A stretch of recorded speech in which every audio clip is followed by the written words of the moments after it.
يعني والله And العظيم. this reminds me of one beautiful hadith that is probably one of my favorite hadiths. You know, عجبا لأمر المؤمن. You know, wondrous is the affair of the believer. Mm. إن أمره كله له خير. And all of his affair is good. And this is a key part. It says, وليس ذاك لأحد إلا للمؤمن. And this is not granted to anybody except for the believer.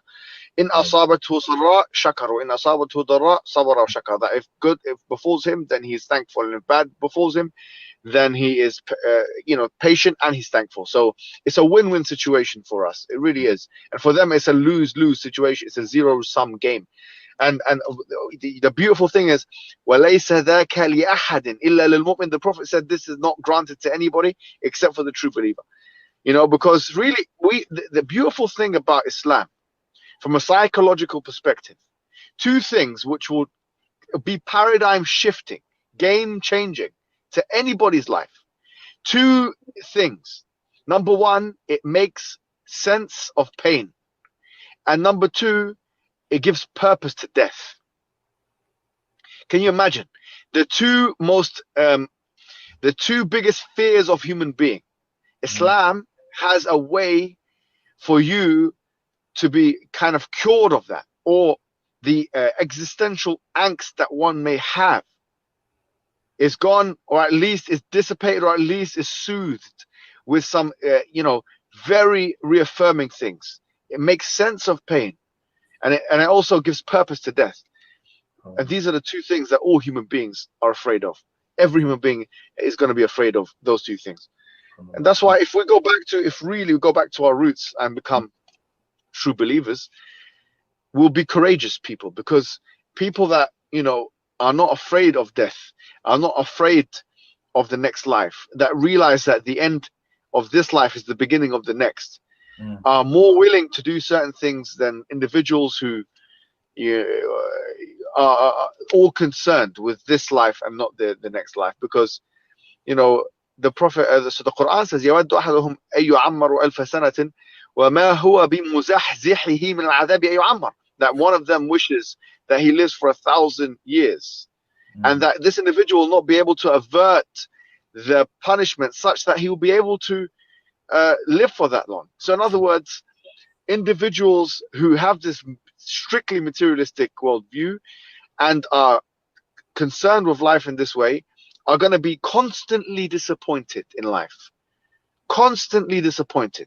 Pain is just life, it's bad luck. It's life giving you a smack in the face to tell you that there's and that slap in the face has zero meaning whatsoever. I would hate to live a life in this world which is like that. I would hate to live a life where I wake up with a migraine and I go to sleep with a migraine and I have an argument with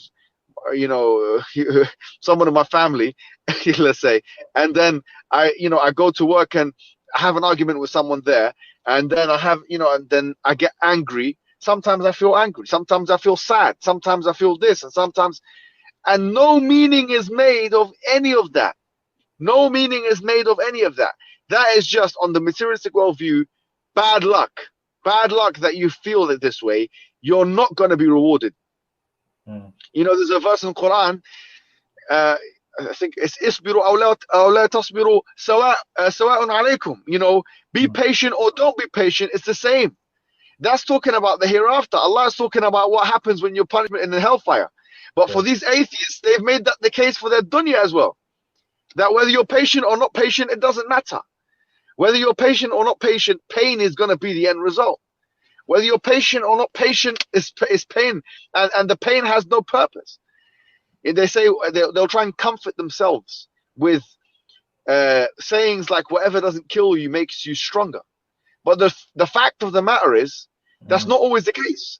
Sometimes something is not going to kill you, and it's not going to make you stronger. It's not going to make you more mentally tough, and certainly it's not going to make you any more physically tough, especially if we're talking about physical and mental disorder. So it's not killing you, but it's chipping you. It's chipping away at you, and it's meaningless and it's painful. What kind of life is that? And that's why I would say to an atheist, this is a really important point when you talk about the existential reality of their existence. What kind of life are they leading?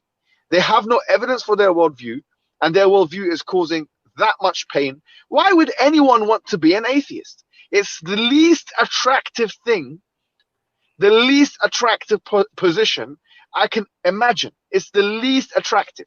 It's disgusting. It makes me sick just thinking about it. It makes me feel depressed just thinking about it. It gives me shivers. It makes me feel lonely. Imagine me being at night by myself in a dark place, thinking there's no God, thinking that, if I was to be killed, that would be the end. What a depressing reality that is. What a horrible life that would be.